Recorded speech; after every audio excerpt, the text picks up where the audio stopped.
I'm one of the strongest men to ever walk the earth.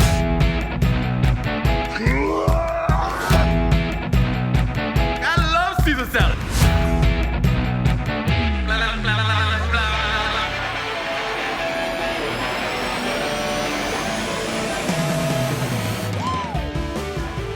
I didn't realize this shirt made me look like I have boobs. You got sweet titties. Speaking of sweet titties, it's another episode of Husky Boys. My name's Ian Bagg. That's Robert Oberst.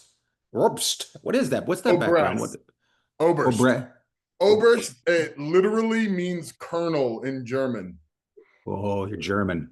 Yeah. Should have known. I should have known. I got lucky though. My family, both sides of my family came over right before the Second World War. I'm sure we were part of the first one in the bad way. I'm sure. Yeah. I was gonna say. I don't know if you know about WW1, buddy, but it's not so good. Somewhere in the back, there was somebody doing some bad stuff, I'm sure. I love it. There's always somebody in your family that's screwing something over. Yeah. Not just yours. Ours, mine too. Everybody's family's got somebody that we don't want to. Yeah. How's Well, your at week? least none of mine are like a local uncle that does weird stuff in the neighborhood. That's funny. You know, it'd be way worse. I'm in the South, so I'm seeing them all right now. Nice. How they doing? What's it They're all like good. doing a family reunion? Wait, you're Canadian with Southern relatives? I'm Canadian with Southern in-laws. In-laws. Yeah, so it's even better. So it's a lot Southern, of this. what state? What where they at?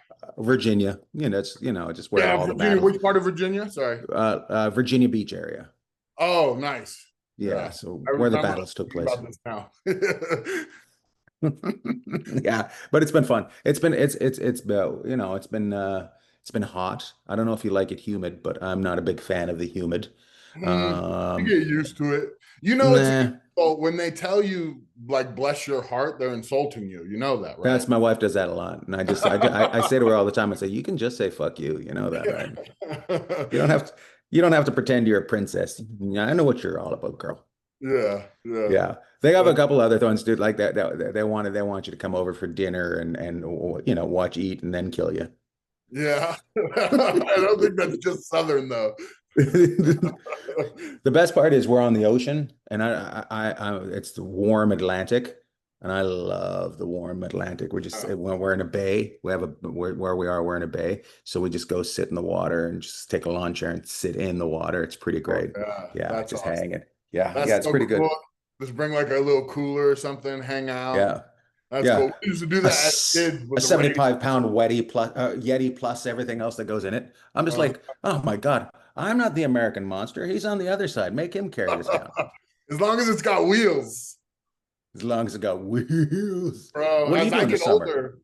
As I get older, I've got like a kit to carry my kit, no matter where I'm going. That's funny. If I'm traveling like soccer games or beach or whatever, I've got a different like mobile cart for the stuff. What's the greatest thing is when you're in the airport and you see somebody with those the old fashioned briefcase luggage. You know what I mean? With like a brown suit.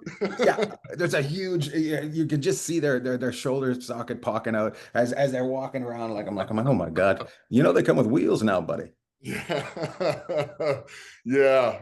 No, you always like soccer parents. You'll always see at a tournament there'll be somebody who's got 100 things and no way to carry it, and then a long way to go back to the car. It's been all of us. Like everybody's been to the beach. I grew up at the beach, and it was like I was so big I had to have like a huge surfboard. It was like a 300-pound solid wood big canoe. It was a canoe. You were surfing one of those old cars. Yeah, you were surfing one of those old cars with the wood on it. Yeah, exactly. They're called woodies. Yeah. So I remember those hikes and all that. I think that taught me a real lesson. I'm always prepared now. I love it. I love hearing about when you grew up. It's fantastic. Yeah, California. How's your surfing? Are you okay at surfing or?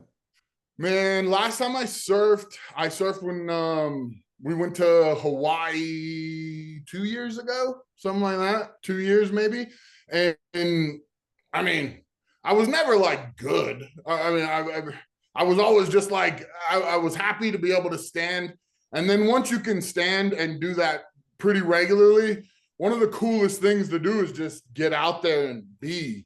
Like I it's insane. Like I feel intimidated as soon as my feet can't touch. I'm like, okay, we're out with the monsters now. Like the real That's monsters funny. are out here.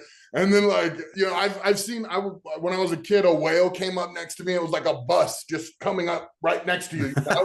And like I got out of the water. I like crapped myself. A whale. I You're knew like, it wasn't gonna hurt me, but like just having a bus pop up out of the water and be like, yeah, this is my water too, bud. Like, that's funny. I haven't done any sort of we do paddle boarding every so often, and that's mostly me you getting a stand couple up or do couple you stand see? up. Oh my I do God. I do both, but I spend a lot of time in the water. I spend a lot of time in the water. I'm not So gonna lie, I'm not one of you can do get ups real quick. yeah. So you, Yeah, I get it, and then I get up, and then I'm like, who, hey, like that. It's not pretty. It's if fun, but you it's not fall, pretty. this is the Husky test. Husky test. If you fall out of a kayak in deep water, can you get back in? Wow. I don't know. I've never done it before. No I guess. canoe, kayak, any float, like Oh, because you a canoe. I've gotten back in. Canoe. I've okay. gotten back in. Canoe's It's been a probably struggle. When I it was a, is. also learning Husky boy, learning when you water ski, not this way. Pull yourself out of the water this way, not this way. That's what I've learned too. I never learned that. I was good at water. Really?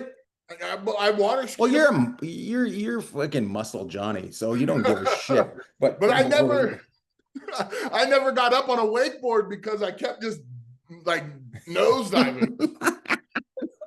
just right into the Dragging water. me. That's what I wouldn't let go. I was like holding on I as used tight. to I used to do a joke that I don't water ski. I basically just slow down the boat. That's what I felt like. That's yeah, it's fun. What are you guys doing this summer though? You got the family? Are you taking them on a vacation? What are you up to? We're we're all gonna go to Colorado for Oh, my everybody's going for that? yeah, we got that. I'm going to Fly or drive? fly. It's like a direct, easy flight, super easy. Hmm. Which like matters way more when you live in Boise versus like where LAX, you know, like it's a whole different. I'm so sick of stopping in places, and with kids, no. Yeah. You usually have to go through Salt Lake City or Seattle to get anywhere, right? Right. Well, we got straight shots to Denver, Denver, Dallas, like a couple major ones, but it's as Ooh, interesting as that can ooh, be. Boise's getting fancy. Denver and Dallas. Oh, we have a Man. straight to LA too now, and that's Oh, nice. there's no straights right to LA. Yeah. You're just like, no, I'm not getting involved. I thought of two jokes and I was like, nope, neither of those are passing the test. No, no. That's part of learning your stand up. Which way do I not stop myself from ever doing stand up ever again? Yeah. You know what And I've the, realized too after going up a few more times recently is like some people are extremely uncomfortable. Like I won't give any of it away because I really want to practice it more. But like I talk about some weird stuff that happened to me as a kid. But like uh-huh. to me, like I don't talk about it like pouty or any of that. Like I don't do any of that. Like it's all straight jokes, like nothing. It's not a monologue. It's not like going for like Right. attend like sadness, any of that stuff. So like, but like the difference in like two or three people, the way they take it is like the whole crowd. Like, oh, it's never here. It's never more than like 12 people. But the the whole group, like it's so crazy. It's funny. The It's same funny words. how they can influence, right? One or two people can influence the whole group, right? Yeah, and the same words one night versus the next. It's like this group decided I'm not allowed to talk about this, and this group decided it's the funniest thing ever. To me, I think Right. it's funny. Like I'm a healthy, strong guy that takes care of myself, and I feel like talking about stuff like that shouldn't be as dramatic. Who I feel are the people that are most offended or take it the wrong way are the ones that have never had anything skid them in the ditch, right? They don't know how to laugh at things. Yeah. Everything's gumballs and lollipops for them right now. So they have no Right. idea that actually the real funny stuff is when you're in the ditch and later on you go, oh my God, Yeah. that was crazy. Hey, by the way, we got a great guest today. Billy Gardell is going to be here on the Husky Boys podcast. A story of two guys just growing up husky and then getting the right pair of jeans and living life right. Oh yeah. I'm stoked That's about what. Billy too. Are you stoked about Billy? Because Yeah, you, yeah, you I'm met him in the stoked. airport that one time, so you gotta have to see if he remembers. No, I don't expect him to remember that, especially on that day. But He might, because that day is a big day by the sounds of it. yeah. He's a huge Pittsburgh boy. He's Pittsburgh to the bone, Yeah. yeah. I did my study and I listened to him on a podcast or two. I'm Nice. good. Yeah.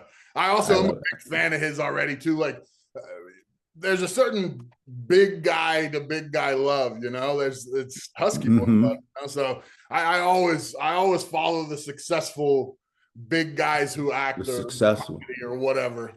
Right. Yeah. Well, it's my friend Reggie Steele, who's a very large black man, told me, he said, you know what? When you see something like you on TV, you go, oh, or something, you go, oh, I can do that. And that it means a lot, when you see somebody that reminds you of yourself on something. So Yeah. yeah. Yeah. I'm sure you and him have influenced a lot of young men and girls even doing things. So that's pretty cool. Yeah. Hey, do you own your house? Do I own it? Yes, I do. Sorry, I didn't mean to offend you by asking that. I That have was just a I twist. I was trying to see if I had anything in there for it. Go for it. What do you want? That's good. so we own this house out here, and the other day the insurance went up by $3,000 a year. And I'm just like, man, I need to start burning stuff and blowing, figuring out what insurance I can use. That's ridiculous. Yeah. Insurance is such a scam, bro. It is such a Biggest scam. scam. I love the Yeah. shirt, by the way, Casa Bonita. That's Hey, Casa. hilarious. You got to take the boy. We have time to take the kids there when you're when That's you're. Will you have time when when you're in Denver to take the kids there? I think so. Is there a Casa Bonita? It's in Denver. I forgot Yeah, that. Yeah. it's in Denver, and it's all redone, and they probably love it. I don't know if you could probably show them a couple episodes on South Park or something like that, but I think it would be a fun time for the family. Yeah, Well, I don't know if I'll show him. He'll like it too much for the wrong reasons at this age. So I gotta wait. that's so He's funny. just allowed to get into Simpsons now. How old is he? 8? 9. He's turning 10 in September. So my niece, we went out for dinner with my niece last night, and she's 8, and she said, yeah, roses are red, violets are blue. I've got 5 fingers, and the middle one's for you. And I'm just like, oh my God, how long has she been waiting to tell me that? I know jokes too. You've been waiting to tell me that. My face just dropped. I'm like, I don't want to tell on her, but at the same time, this is fantastic. That's what, if you're the parent, you're supposed to act like it's not funny and Right. be like, help them learn there's a time for it. But if you're not the parent, man, you laugh. Tell them the truth. It's funny. I laughed. I laughed hard. She You got a big should. smile on her. She got a big smile on her face, and she told it to me 3 more times after that. I love it. Well, let's take a quick break and get to our guest, Billy Gardell. Our guest today, Robert, was seen on the Jameson Alcohol Comedy Tour, and that's where everybody knows him from. That's where they know him from. Please welcome Billy Gardell. Billy, Well, thanks welcome for to the having me, show. my brother. I got my little. Thanks for being here, man. Thanks for Sorry, what you got there. What you got going on? I'm on the Zins. I quit smoking, so I'm on the Zins. Oh, you quit Uh-huh. smoking. Yeah, my goal is to Oh. be doing nothing interesting at all. That's my goal. Oh The my older God. we get, that's how it is, man. I'm trying to do the same thing with tobacco. It's like you go from chewing all your life to cigarettes, back to nicotine to Zins. That's right. My whole life is that, You turn as soon as you're like for me once I turned 50, I'm like, oh my God, I got shit I got to get done. I don't know how much time I've got. I got to get this done. So you Yeah. kind of knock out some of the things that you shouldn't be doing. Well, my doctor said at 50, all the warranties start running out. So you That's better funny. start taking care of the car. You know Uh, what yeah, definitely the tires need to change as soon as you turn 50. Got to rotate those When sons of you're a bitches. strong man, the number's a lot lower than 50. I'll tell you that. I mean? Billy, the name of the podcast is the Husky Boys because Love that. we've always been in that section. Most of the people that have been on this have been in that section. And once upon a time, you used to shop in that section, but now Oh, you don't. dude, once upon a time, I passed the Husky exit all the way to, oh my God, what is that coming towards us? I remember I used to put my blue police shirt on for Mike and Molly. I just looked like a body of water wandering around, man. So, Did you ever have to go to custom sizes though? How did you get that big? What size? my top weight was, I think, 386. So I was at the point where And height? 6 foot. So I had a little bit of height, but that's still, I went so far out of bounds that it was, yeah, there was I couldn't shop at a normal store. You know, I had to go get robbed by the big and tall stores, pay double for a pair of jeans because you're big, you know? Mhm. And yeah, when I did the show, they had the custom makes. There wasn't nothing in the little Errol Flynn department that would have fit me. You know? They were up and sew 5 or 6 shirts together. We Yeah. were just talking about, Robert and I, we talked about big guys being on TV or in sports and stuff, and actually affecting other big guys thinking that they can do it. Yeah. So that's, I hope you look at it like that. You definitely influenced some people going, I can chase a dream that I had no idea was possible for me. Yeah, dude, I never in a million years thought I'd be a romantic lead at 375 pounds. That's insanity. I was always like, I'm built to be the neighbor, the cranky guy at the office, or or the bad guy, but never to be the lead. And I was the lead twice at a big weight, which goes to show you, man. I think if you stay with who you are as long as you can and you're authentic, that sometimes those things happen. It does make it harder.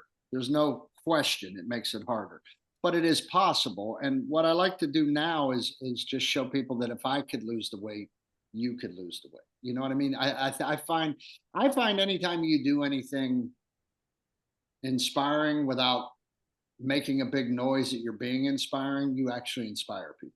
I think it I gets. prefer to have a drum with me Yeah. and beat it the whole time I'm You inspired. prefer what, buddy? I prefer to have a drum. band. Yeah. Just beat that drum. Billy, when I you am Irish and I hate myself too much for that, Ian. I can't. yeah, you're from Pittsburgh and you're a man, so we all hate ourselves. But That's you fun. you said one of the parts of your process of losing the weight, it was looking at food like it wasn't a reward, and this is on another pod. But Yeah. so for me, I've been an athlete my whole life. My kids are athletes, all that stuff now. And that's like how I grew up. Like, it was like, if you do good in the football game, dad will take you to Jack in the Box, and like, Sure. and then it becomes like, even I'm 380 right now. Right. I was down to 330 and had abs and was like jacked at one point. And even at that point, I was like, if you do all this terrible shit, there'll be a cheesecake at the end, Right. So how did you just stop looking at it like that? How did you put something else in there? What was Oh the God, process? yeah. It took a village to get me healthy, man. The first thing I had to do was what I did was bariatric surgery 4 years ago. It was 4 years ago, July 17th. But I chickened out from that twice. Like I just chickened out from it twice because it was terrifying. But what I did was the research of what you have to do after. And that's what I was scared to commit to. But once I got to the point where it was like type 2 diabetes and my resting heartbeat was like 130, that's sitting still. And then I was still smoking and had asthma and sleep apnea. And I was running around in the red. If you have a hot rod, you're never supposed to go in the red. I was in the red constantly. And I got to a point where I was able to make the surrender to what I had to commit to after, because the research I did on this stuff, 1 in 4 people get heavy again. 50% of them get medical problems because they don't commit to the regimen that it takes after. So I always tell people, if they're going to do this, make sure you research the other side of it, because it does have some drawbacks, man. You have some absorption problems you have to deal with, and the way I handle that is I get an IV, once a week with like a Myers cocktail with vitamin B, vitamin 12, because your stomach doesn't absorb as good after a few years. And then the other thing is the eating, and like you have to rearrange your brain. It doesn't matter what you do to lose your weight. If you don't change your mental habits, it's going to come get you. For many years, I lost 30, gained 35, lost 30, gained 35, and I just could not stop. At one point, Ian had me hiking up Fryman Canyon at my big boy size, almost killed me. We took the stroller, that my kid was a baby. This is like 20 years ago. I almost dropped him off the side of the cliff. Thank God he had saved us. I just couldn't hold it together. But that was a day. That was a day and a half. What I found was what I needed was help. And if you keep doing the same thing and failing, keep doing the same thing and failing, keep doing the same thing and failing, you're not going to get it. It's never going to change. No matter how hard you think it, wish it, hope for it, it's not. It's not. And I grew up in a town that I imagine, it's like Canada and a lot of other working class places where, if you're a guy, you don't talk about I need help and I feel fragile and I'm scared. But it turns out that's the strength. The strength to say, I don't know how to do this and I need help is what will get you moving in that direction. So when I went and finally got this done, I also hired a nutritionist, Terry Hublich, who's just this wonderful woman who rearranged the way I talk and think about food. Because I grew up in a house, it was like Ian was saying earlier, or you were saying with the coach, it was either a reward or comfort. It was never looked at as fuel. And that's the only way to look at food, especially, the plates that come out now. Like I remember wiping down the bonus plate and getting a t-shirt wherever I was. But I look now and I'm like, wow, man, I used to ingest all of that. And the gift of learning that I just need to look at food as something that's healing me, not something that's rewarding me or comforting me. That was the biggest shift. And that took some time, man, because I grew up in a house where it was like, we had a bad day, let's eat. We had a good day, let's eat. So there was no escaping it. So once I learned that my relationship with food is what got me there, then I could dig deeper and realize it's a big emotion. We have a big emotion and then we either drink or we eat, or whether it's celebratory or scary or depressive. So taking the medicating aspect out of that after the big emotion and learning some coping tools to put in place of that is where I try to live now. And I don't do it perfectly, but I do it probably 90%. I'm pretty religious with it because it's given me a freedom and a health that I didn't think I was going to make it through the tunnel, to be honest with you. Well, you're on the other side, man. You look great, and obviously, like that process. People always go, "You look great." The kind people are always like, "You look great." And I'm like, "Well, with my clothes on." I lost 170 pounds naked. I look like a flying squirrel. But whatever. Nothing's free. Nothing is free. But are you going to get the skin removed? Oh, I looked into that surgery. I have a little bit around my waist and I have some of the bat wings, but I'm going to just keep working out and do what I can with it. I've been married to a wonderful woman for 25 years who has, stood by me, beside me, behind me. Dude, I put her through everything. I put her through no money and a kid, drugs and alcohol, getting clean, getting successful. And she's still by my side, man. And if she's okay with me, then I'm okay with me. You know what I mean? Plus, I looked into that skin surgery. That's quite an ordeal. That's like 500 stitches all the way around. There's drain processes and a girdle and 6 months. And I was just like, this is enough. I'm not going anywhere. And if she's okay and we're working out together, then hey, man, we've been through so many things together that this didn't seem to affect us. So I don't think I'm going to mess with the skin surgery. The one thing I kind of want to do is because I'm starting to look, I lost so much weight in my face, I look like a pound puppy. I just want one little, can you tighten that up?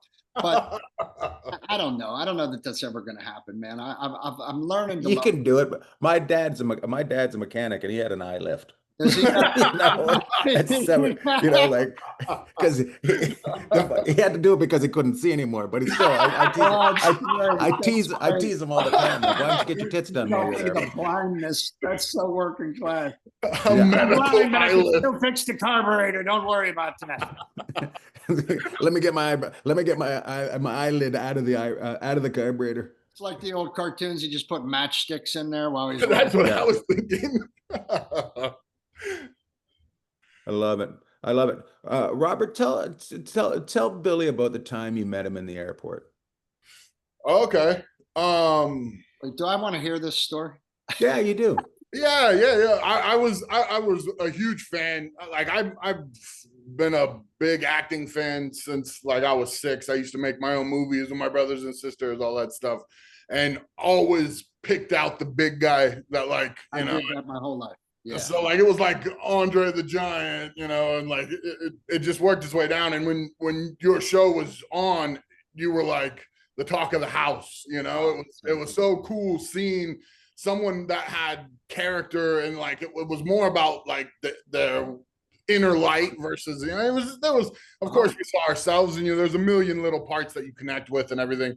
So for me it was huge. And I think I was on my way back from World's Strongest Man or something, some big show, and I'd landed in LAX, and you were standing there right outside where where the cars pick you up, and you were standing there, and I think you had a hat on, and I was like, leave him the fuck alone, leave him alone, don't do it. And I stood there for a moment waiting for my car, and you were still over there, so I was like, I'm gonna do the quick one. So I walked by and pretended I had something to go do. And I walked by, and I was just like, quickly, I was like, hey man, you're a funny motherfucker. I love your stuff. And then I kept going, and you looked like you were having a hard time. I had no idea what was going on at the moment. You looked like you were having a hard time, and you like went back, and you're like, wow, man, thanks. And then that was it. And then I got in my car, and I realized that was the day Mike and Molly was canceled. Ah, wow. Well, that was definitely a hard day. Yeah. But see, that's the thing, man. And that's one of the things we've lost in this world. People forget how powerful it is to just drop a kindness on somebody. I've been telling my son right now, man, in this world, you want to be a punk rocker, you want to be a rebel, be kind. Because that's different. That's the punk rock of today, bro, being kind. And see how cyclical all this is. And I believe good people find good people. And that meant something to me. And I was having a tough day that day because that ride happens. I don't know that it happens anymore. We're all on home videos now. I don't know what happened to TV. It was a good time when we did it, I'll tell you that. But when it ends, you're like, okay, well, now where do I go? What do I do? What's left of me? You go through all that stuff. So I'm sure I was having some of those thoughts. Yeah. But you find inspiration from kindness. And this is going to make Ian so uncomfortable that I'm very everybody look at Ian. But this guy, man, me and him, we became friends on a gig probably 20 years ago. And we hit it off right away, man. And when I was through my second show, which who the fuck does that happen to? But I was on my second show, and I decided the third year, it was when COVID first hit, and I had all the unhealthy, when they had that list of people that I had them all. So I had to stop touring, and in the stopping of touring and doing the show, over there with just the crew, no audience and all that, I just kind of focused in on that. And I thought, well, I think I'm done with stand-up. I think I'm done doing stand-up. And Ian and a handful of other guys, probably 4 or 5 other guys, Leno and Christopher Titus, Alonzo Bowden, Ryan Reese, Steve Byrne, and a couple other guys. And Ian kept saying, what are you doing? Get back up there, man. What are you doing? I go, no, I think it's left me. I think I'm done. I think I'm at peace with it. But they kept getting me every now and then, when I talked to them, you up yet? Yep. I'm like, no, I'm not really. And my wife and I went down to see Ian at the Irvine Improv, and because we're fans. And I know that's weird to hear a comic say he's actually a fan of another comic. That's everybody has to. Nice lie. We're very cool. We're very, very cool. I can't like anything, but we're fans of his. And I wanted her to see his live show because it's like nothing else. Nobody else is doing, and nobody's as quick and as funny as off the cuff as this guy. So we went down to watch at the Irvine, and it was pretty. I think it was sold out, but it was one of those nights that, as a comic, you recognize, oh God, he's got them so in his fucking hand that he can lift an eyebrow and get a laugh. I mean, he was ripping through the room. And about 30 minutes in, I'm watching this and laughing and watching my wife laughing. And all of a sudden, that fucking twitch. And I looked at her and I go, I think I got to go back. And she goes, really? And I go, yeah, I think I got to go back. But it was him. If this douche can sell tickets, I gotta go back. I still can't sell tickets, but I'm giving back though. My little nerd Instagram people are starting to help me. But give it a couple more months, buddy. But seeing Ian and those words of kindness beforehand gave me the strength to go, let me get back up. And then that became an insane ordeal. Because like I actually said this when I was on Bert's podcast. I was 3 years away from the business.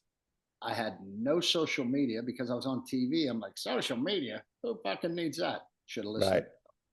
Right. And then I made myself unrecognizable by losing all the weight. So when I went back, I couldn't remember my act. I had to get some notebooks out and all that. And then I had to go eat it again. And the one thing about stand-up, and Ian will tell you this, you take 3 weeks off. It's like golf, man. Your swing gets out of whack. You forget nuances. You forget tags. You do a joke and you leave a part out. And you're like, why didn't that work? And so, but then there's the fear of, am I going to be good enough again? Am I going to be able? And then you get the dumb thing of, I was on TV. I have to deliver. So I had to really give myself permission to just go eat it. Just go be terrible, suck, walk through the silence again. Get that punch in the face. You'll remember it. It'll be all right. And so I started going over to Flappers at Burbank, and on open mic nights or on Tuesday and Wednesdays, go do 10 minutes here and 10 minutes there. And I had to adjust everything because I had to find my new sound in a weird way. Like it's like having been in a great band and then the band breaks up. Now you know how to play guitar, but you're not in a band anymore. So you got to start this new thing over. And that kind of spoke to the Gen X in me. I kind of dug that. But I had to get used to not being the big guy on stage because I had a big presence on stage at one time. And now I'm smaller, so I can't walk.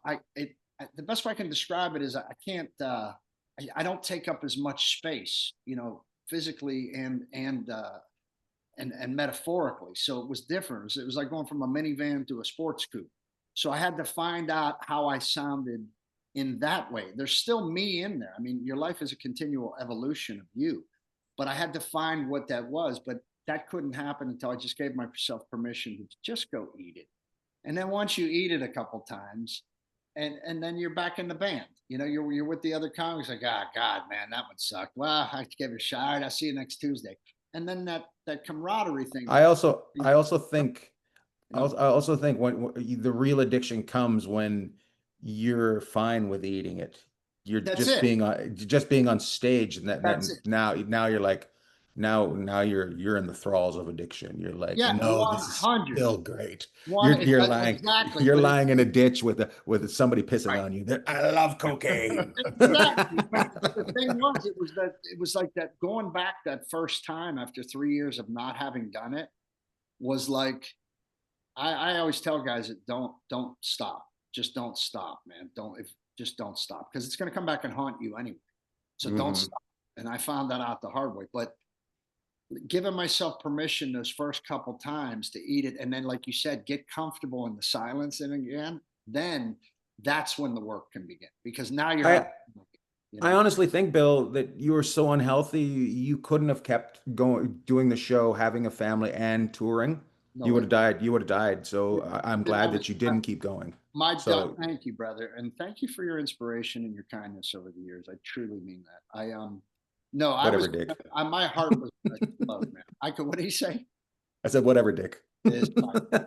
See how uncomfortable he gets with the love? I keep walking. I don't like it. But don't touch me. I was at the point, I got to the point where I couldn't exercise. Like I'd gotten so heavy between my blood pressure, my resting heartbeat, my knee, my left knee, and my right hip. I think the only thing that allowed me to move at that weight for as long as I did was I played sports when I was younger. And I think that probably was the only reason that I was able to carry that weight for as long as I was. But it got to a point where it's like, I can't move. Like calls it New Billy. She goes, I love New Billy. Because like if she forgets something upstairs, I'll go, I'll get it. I'll run up there and get it and come back down and give it. She's like, I love New Billy. because old Billy's like, that's up there until we go to bed. Right. I'm not traversing the steps again today. That happens. And Do why you do we work get out now? Do you train or go to the gym or anything like that now? You know, the one mistake I made, Robert, was they told me lift weights as I was losing weight, and I didn't do that. I did that at about 30%. Everything else I killed: the water, the nutrition, the vitamins. I live in Groundhog Day. I eat like Yeah. all the people I used to make fun of. I get my wife, do all that stuff.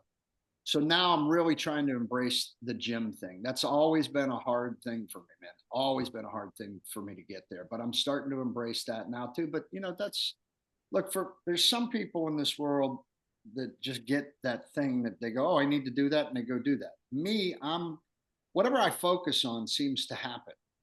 And it's been really hard to put my focus on that because that involves self-care. It involves uh, really having a respect for your body. And dude, I never had that. I just never had that. And I had to acknowledge that before I could, not to get all, blah, blah, blah, but I had to own that before I could start that motion. And Yeah. so that's what I did, man. I had to really, it was a lot of talking before I could get moving, a lot of talking for it. But once you start to see those things and go, hey, you know what, I might be worth taking care of. And then the big motivator was my wife and kid, man. They would, you know, I could see it in their eyes, like, we're really worried about you. And I wasn't drinking or nothing. I ain't had a drink in 17 years. I quit smoking a year ago. But and I had bouts where quitting smoking, but the food thing, man, that was I put that on the shelf with as any other dangerous addiction. If you have that one, it's so subtle, you can't not do it. Like any other addiction, you just stop doing stuff, you abstain, and then you put something else in the middle of that. Food you have to have. You have to eat 3 times a day or 2 times a day. And so you really have to learn, you know, I got to be careful. Like it's almost like an addict thing where like I don't want to be too hungry before I decide what I'm going to eat because I'm going to make a bad decision. I don't want to be emotional before I eat. That's going to be a bad decision. And then like I said, talking with my food nutritionist slash therapist, she really gave me cool little insights on how to do things like, you know, literally telling yourself, you know, how can I fill my tank with something that's going to help my body, little things like that. Like when I go out to dinner now, if we're going to go somewhere, like I'll look the menu up online and I'll choose the healthiest thing I'm supposed to eat. And then when I go into the restaurant, I already know what I'm going to say. I don't even open the menu. Like I can't, I'm a guy that I know that a lot of people just like, why don't you take a walk and eat fish? Like, Yeah. whoa, I would have never came up with that. Thank you.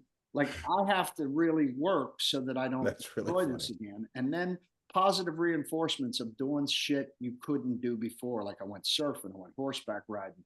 I went to that thing, that fan that blows you up in the air on the parachute pants. All the shit I could. Oh, and my revenge amusement park rides. That was one of the things I did because I took my nephews and my nieces to Universal when I was heavy, and I tried to get on that Harry Potter ride, and I couldn't close the bar, so I had to get out and do the walk of fatty shame all the way down. No, you can't ride or have fun with us, fatty. So Everyone's whispering. as soon as I got healthy, brother, I rode that thing 3 times. So I do those It should things. it should have, you know, it should have been a walk. It should have been a moving elevator of shame. Yeah, because why is this not on an elevator or a walkway? But those This man's moving all escalator that just stuff, yeah. it's all that stuff. It's where you focus your mind, man. Any problem you want to change is between your ears. That's what I'm finding. Yeah. Totally. If you don't fix the And brain first, I don't care what you do. You're in trouble. the other thing is too, you got to be able to laugh at it too, right? You got to be able to laugh at it. You just or you're just creating more pain, and then you're just creating the cycle again.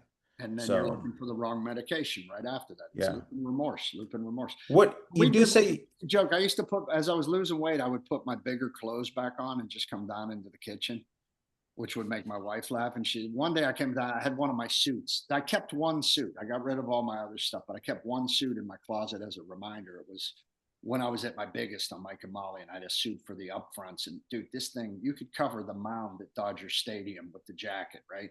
But I would put that on and come down to try to make her laugh. She goes, you look like Tom Hanks in Big, because it was just hanging off me. But it's those little things. And you do have to have a sense of humor about that. You do have to be able to laugh about that, because I don't think we're here to just be in remorse the whole time we're on the planet. Turns out. I didn't learn that till 55, but I'm getting. you know. Yeah, you don't know what age you're going to figure things out and what things you're going to figure out. And some of us have a lot of them, like you said, I got rid of this and then I got rid of that. And then I got this and then it took me another 10 years before I figured that out. But you don't beat yourself up about it. Things happen when they happen. I heard a But guy say one time, enlightenment doesn't care when you get there as long as you arrive. Yeah. oh, I'll keep interesting. that in my pocket because look, I didn't get it at 20. Nobody gave me a manual. I didn't have any directions. I'm from that generation where 17, you're out of the house, you're a feral cat, and good luck to you. So there's not a lot of instruction that comes with that. So You and Robert are both out of the house early. what's that, brother? You and Robert out of the house early. You guys were both out of the house early. When did you go Yeah. out? When were you out?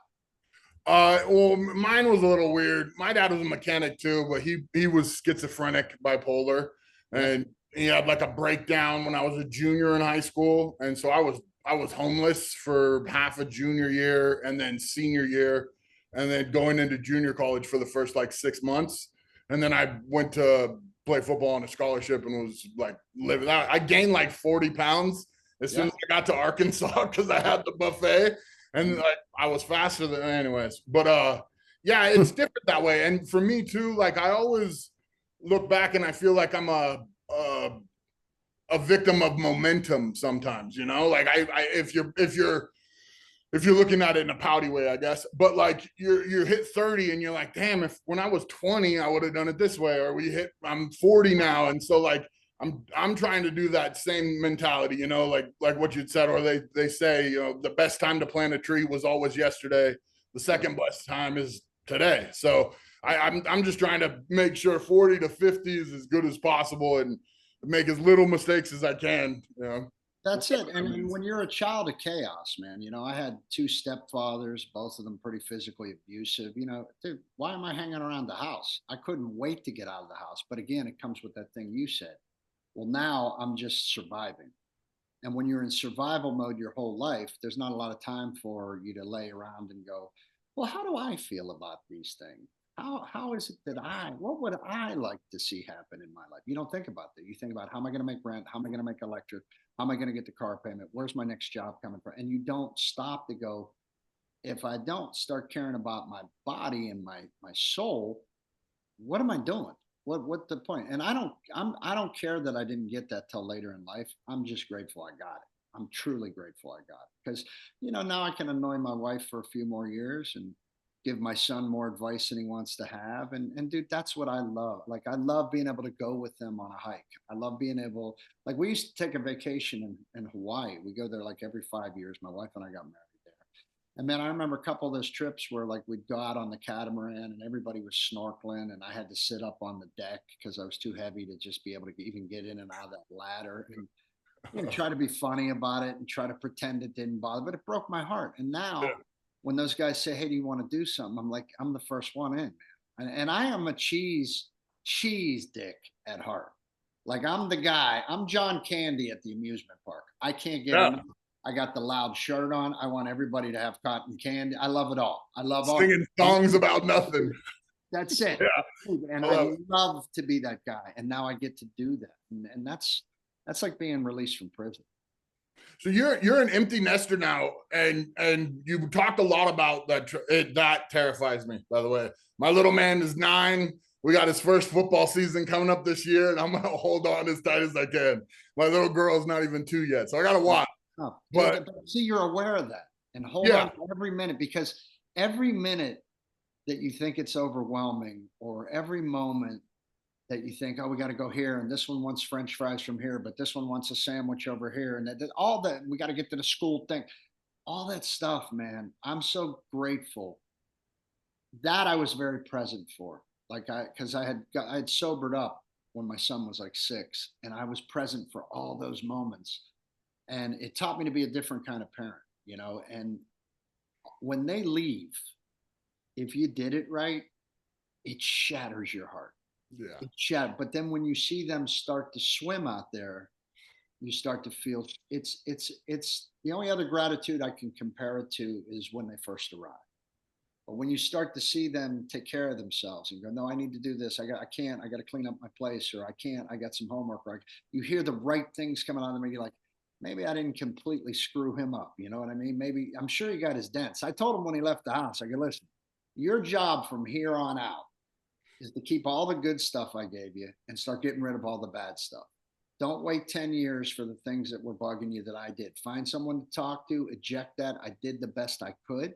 You know, I got your back, but I don't always do it right. But he also knows he has a father that he can come say anything to me. One thing I learned when I was younger was, I love my dad. My dad's my hero, always has been, always will be, and my dad was everything to me. But at the beginning, he didn't have tools to sit down and talk because they were from that generation where if you screwed up, you got yelled at, you got screamed at. Well, all that teaches a kid is I'm never telling anybody anything ever again. No one's getting no information out of me. I wasn't there. I don't know what happened. There's a picture of you. It wasn't me. So I've given him the freedom that whenever there's anything in his life that he's confused about, come talk to me. I go, I'll tell you the truth, but I won't blow up on you, but I will shoot you straight. And because of that, our relationship is really, really wonderful. I mean, it's really, when he pencils me in, he's very busy. That's awesome. I know he's studying to be a director. But yeah. That's really cool too. But I wanted to hear, you said it was really sweet to me. You talked about falling back in love with your wife. You've mentioned it again here, and you talked about it was just really cool the way you put it out there about how she had chose you. It really well worded, really heartfelt. And you talked about how now you have this time that you actually get to figure out new things you like to do together and spend time trying to actually be one-on-one with the empty house. And I'm wondering, what do you guys have? What have you been doing? You find anything fun or man, it's great because when you have it, first you're together and you have your relationship. And then if you choose to have a child, and I think you should know that you want to have a child as much as people who decide they don't want to have children. I think that's you just need to know who you are.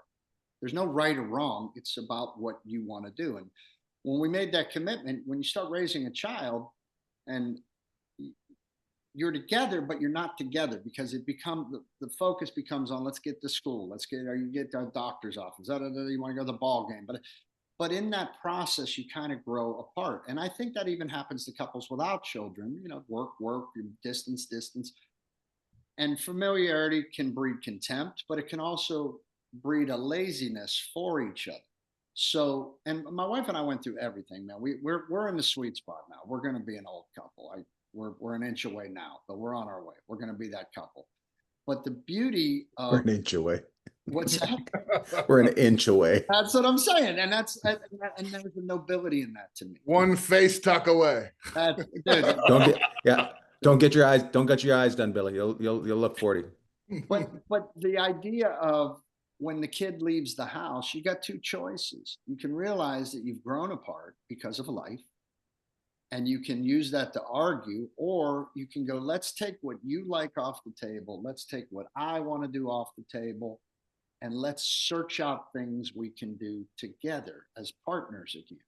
And that rekindles that sweetness, that rekindles, because, look, when you're married a long time, first it's all love and euphoria. And then it's like, if you leave the toilet seat up, or if you don't put the toilet paper over this way one more time, I'm going to execute you. Why do you dribble on the floor? Why do you dribble on the floor? You have to be in the garage. Look at the oil dripping. Whatever all that is goes away when you start to date each other.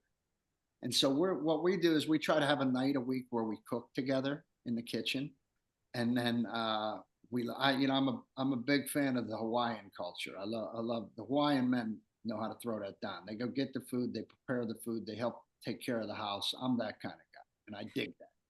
And doing that together is special. And then we take a night where we try to have a date night out somewhere. We love live music. We've refound our love to going to concerts, and I don't mean like big expensive concerts all the time. I mean like finding some cool little, there's a couple cool jazz joints out here in LA. Vibrato I really like, and there's a place Spaghettini down by you in Seal Beach. These are cool. So it's those moments of taking time to go, no phones. We're going to go be with each other. We're going to go to Vegas, or we're going to go, get a little beach getaway, or we're thinking about taking up a dance class. Now there's something that I could have never even imagined me doing, you know? And Right. so Sounds like an episode of Mike and Molly. it is. But finding those moments for each other and putting each other back on the radar and looking over and going, man, this nut agreed to stand by me until we go in the dirt. That's powerful shit, man. And in today's world, if you got a hand to hold at the end of the day, and I don't care what that looks like for anybody, if you got a hand to hold when you walk in that door, you win. Because, brother, it's, I don't know. My whole life, I'm always, anytime I walked into a room, I was looking for where the exit was, and I'm not sure I see one right now. So I think having a companion is, if you're lucky enough to have that, I think that's the big deal. And I think that's what you should search for, because again, when you're in love and you have somebody to sit through everything with, and you're not against each other, you're able to sit through everything. And so my son just got in a serious relationship now, and he's 22. All these kids are worried about what's going to happen to the world, and rightfully so. And I just tell them, go be in love, man. Go be in love, and then be the one kind guy people run into during the day. If you have to call a place to get something done, be the one person that's not yelling at that person on the other phone. It's a longer, harder road, but it's a better life lived. That's just my opinion. It's just that's just how I try to. I like it. Stand out a lot more nowadays too. I thinking about that with my son too. Like, he busts his butt in so many things that he's convinced himself he loves going to wrestling practice for 2 hours, and I know how hard wrestling is. It's 30 seconds. Yeah, 30 seconds of it, I'm done. But so like, these Well, kids, hey, Robert, that was the gift of wrestling heavyweight. We didn't have to sit in plastic bags at lunch. yeah. My boy's a big boy too. Little guys just down there sweating. You're like, you're gonna eat your tater tots. That's awesome. That's great. So you're touring again, and you tell us about what everything that's going on. How often are you touring? I'm going out.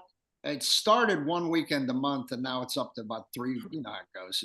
Up to about 3 weekends a month. I'm doing really well in certain clubs, and then I'll hit a market where, they don't know me, or my audience is aged out. But I have entered the Instagram world, so it's starting to bring a younger group to my shows, and I think it's because I defend these kids, because I got one. I'm not. Nice. I'm not into these kids. They're so stupid. I don't believe in that. I believe these kids need the cool uncle. I always tell them, think of me as the cool uncle, the good one, not the one that touched you, the one you can go to the store with. The good uncle. Be with the good uncle. You need a little advice. That's really funny. Store, you get You had an uncle that didn't touch you? What's that? I said one of your uncles didn't touch you? No, that's what I said. I'm the one that didn't. Think of me as the good one. You know what I mean? You have. Weird part. I kind of enjoyed hanging out with the one that touched me. When he wasn't touching me, it was really cool. All of my uncles were touching me. Oh, that's so You know what I mean? Like, they need an adult. They need to know there's an adult rooting for them that doesn't want nothing from them but to let them succeed. And I think Gen X, we're the best generation to give that advice, because we were really the first feral generation. That was a time period in America when people woke up and went, what? We can get divorced. You kids are on your own. And so anybody can help these guys. I think it's us. In fact, I always say, because I do believe this generation got pummeled with how wonderful they were, and that was on us. We did it. Parents have to own that. We raised a generation of house cats, which is why I think social media hit at the exact softest generation. I think if we were ever going to have a chance to get rid of social media, if it would have hit during Gen X, I don't think it would be as big, because we'd be like, fuck that, I'm going out. We wouldn't, I don't think we would have took to it like this one did. And I just think there's too much misinformation for them. There's too much. And then the idea that they're so wrapped up in that it means so much. It doesn't. It's not real. That's not where life is. It's a good business tool. I think it's great to promote. And I think some people are doing cool artistic things, but the sea of shit that's out there, like when I was heavy online, the haters would say, he's too heavy. Look at that fat guy. He's going to die. He's fat. The minute I lose the weight, there's always a pocket of, I think he's sick.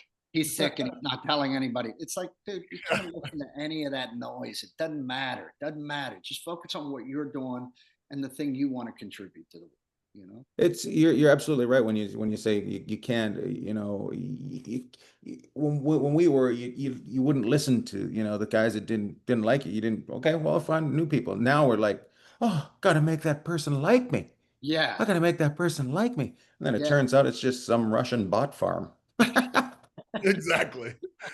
So I love that you're out there doing it, and I also agree with you when you say about finding your audience and finding the young kids. I think that's fantastic. But are you doing mostly clubs? Or are you doing a hybrid of theaters and clubs and some casinos, or how are you doing it? When I started back, I was just doing clubs, and that's my Hmm. way for. And I'm not selling them out. I mean, I'm building. But it's gotten bigger and bigger, and then just in the last couple months, I've started to get some offers for smaller theaters, like 5 to 700 seat theaters, so that's Hmm. progress. And then a couple of the casinos have sniffed around again because I'm good for their demographic, which is great. But like I said, I want to keep growing. I want to keep connecting with everybody. And what's really neat in my audience, this happened in New Brunswick, New Jersey, at was it the Stress Factory with Vinnie Brand, right? Hmm. The um, the audience, he was like, I've never seen the audience. He goes, this is an eclectic audience, and if you look at it, I had a pocket of young people that just knew me from Instagram. I tend to have some interracial couples because of my show, Bob Hart's Abishola. I have a table full of Nigerians because of Bob Hart's Abishola. Then I got like a pocket of gray hairs from Mike and Molly. So it's this cool melting pot. And I really love being able, what's come out of that as an artist is I kind of can say stuff about my age, and then I can let the kids know, no, it's okay to laugh at that. Look at the old people. They're your truth detector. You see how they're laughing at that? That means what I'm saying is true to you. And so there's a neat bridge that's been going on. And, as comics, we go out and we find our thing, we find our voice, we find where we're supposed to be. And I think that's starting to happen now. And by the way, I'm so glad to finally see you get your comeuppance, man. You so deserve it. You're such a great comedian. You are, dude. I know it makes you very uncomfortable. Sorry. You are. That's You deserve every bit of this, man. Oh, And thanks, buddy. You're so bigger and bigger and special, bigger. Ian. Why are your cheeks red? I'm just embarrassed. I don't accept it. And this is a guy, when I met him, I had to pull him out of a fight or an almost I heard fight. the story. I heard the I'm like, story. you're Canadian. You're not supposed to be starting shit. What's wrong with you? Him and his fancy shirt. His store-bought shirt and his Sunday showers. Who's he think he is? He thought he was better than us. He shat his pants that night, that buddy. By the way, Ian would have killed these guys. They were just yuppie douchebags. That's pretty fun. Is that That's pretty Ian, fun. your move is hockey move, right? You go back shirt, pull over. That's Grab and throw as many as you can. Elbows up. Head down, Oh, head down. extend your arm so he's full length. Just pounding. It's a lot easier to take a punch when you're not looking at it too, I think. Yeah. It is. Then you just feel the ringing. But Exactly. But it also hurts. The top of the head hurts a hand a lot too. That'll bust your knuckles. I remember. Yeah. And I'm at the age now where I'm not fighting about anything. No. Yeah. Nothing. They can have at it. Those days are over, Yeah. bro. Because if by some miracle I want to fight at this point in my life, it would take 9 months to recover. I want nothing to do with it. Nothing. We were. But wait, we were I out. didn't tell the end of that story. We were at Tell the end of that story, because I have to tell a story about fighting out here recently. What But I didn't in-laws got it. No, so I'm out with the in-laws, and we're at some bar, and it's a weekend of suck and shuck, where it's a big oyster. It's a big oyster thing, right? And there's some guys from out of town, and They've got one of those outside of Reno. some dudes circling around us, and apparently he's hitting on my sister-in-law, and my brother-in-law is all fired up, and I'm like looking around, and I'm just like, holy shit, I think we're going to fight. So I walk over to the guy, I go, hey, I need to know if we're going to fight, because I'm pretty sure I'm going to have to stretch before we start fighting. First of all, that's the most Canadian thing ever. Hey, I just was wondering, are we going to fight later? I'd like to know. If we're going to do that, I just want some time to warm up. Is that cool? That's all it was. While we wait? He's like, no, I don't think so. I go, okay, I heard we were all fighting, so I just needed to know. You know, I heard we're all fighting. word on the street is we're all gonna fight. I got a soaker and my brother. That's a great way to do it. I was a bouncer forever, and you learn like the cooler you are in the moment, the less times you have to get physical. But you know what, dude? That's the way it is everywhere. Your energy, whatever you bounce, whatever energy comes at you, if you bounce that energy back, it's more of that energy. But if you go the other direction, it puts that fire out most of the time. But when he almost got into it with the yuppies at this shit golf course gig we did or whatever it was, the woman who booked it, she goes, "Oh, you guys are going to stay at our house." So we get up there. Oh, wait. I hate that. We pull up and it looks like Tom Hanks and the Money Pit. Half of the house is constructed. The other house is framework and plastic sheets. And guess where the room with the 2 beds was? Underneath the we're sleeping by the plastic sheet where you could see the other. It was the Money Pit, me and him. That was the first. That was our. It was hilarious. That was our first time. That's how you know you truly love somebody. You can go through that or travel the world. Exactly right. Exactly. Don't you love the creek outside? No, I don't. No, I don't. I really don't. You're taking up too much of the sheets. Is that a mountain lion looking at us? That's a mountain lion, right? That is. You're gonna. I love it. Anyways, I just relived that all in my own head. I was just like, I do it every time I think you. I think, and then our whole phrase for that week was something Ian's dad said that my dad reflected. Go ahead, give it to him. Yeah, I was oh, look at this fucking guy. So we did it to everybody. Hey, it is. Every now and then I text him randomly when I haven't talked to him in a month. I'll say this. This is before Billy got before you got Mike and Molly. So you had just finished doing a detective show.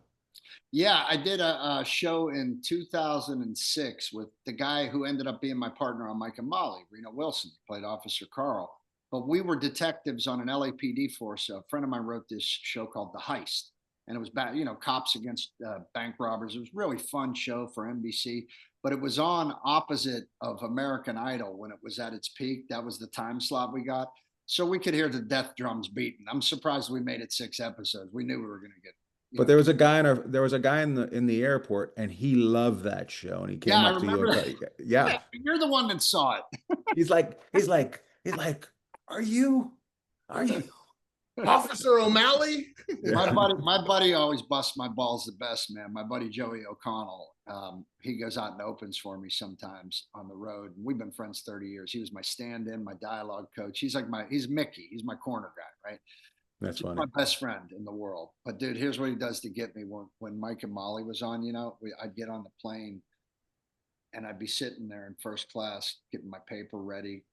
And as he boarded, like he would, before he got into his seat, he would look at me and go, "Wait a minute. Don't tell me. Wait, no. And he would be loud about it. And he'd go, "God, I love your work." And then he would say the wrong show. Parks and Recreation. I'm like, dude, just sit the fuck down, would you please? But he would do it without fail. That's awesome. I love it. I love it. Well, Billy, thanks for, I'm so happy you're doing stand-up again. You. I'm glad you're just, you and the wife are having fun. You and the family are having a good time, and you're happy. That's I am, man. I'm at peace. And that's honestly for your inspiration. And Robert, great to meet you, man. I was going to say, I think that's basically the Husky boy thing, is just being happy. It's not about anything else, but just being happy. So we're glad you're happy, and we're glad you dropped by. I love it. I appreciate it, buddy. Anytime, and I'll see you out there. And thank you for helping me get back out there. And I wish you guys huge success with all of this. Oh, you're the sweetest man ever of all times. I really am. Thanks, bud. Thanks, Billy. Thanks, guys. Robert, was he everything? That guy, right? What an asshole! Fuck that, yeah. I know. He's such a what a douche. What a douche! My God, that guy knows shit. No, he's a good guy. Hey, when are you done talking, bro? I get it. You're nice. Billy's actually, man, I freaking love him. He's so funny, and like, seriously, I was excited to just talk to him, man. I really was. I'm glad he dropped by and said hi, and I'm glad things are going well, and I love how little your cup looks. This is a big cup too. It looked tiny when you picked it up. Like, I can't fit more than like a finger in the thing, so I gotta go like. Ooh, that should be a saying on a seat, on a shirt. I can't fit more than a finger in the thing. Coffee. Yeah, the coffee. Yeah. Love it. All right, bud. Have a good week. We'll see you next week, right? You, buddy. Husky boys out. Boys.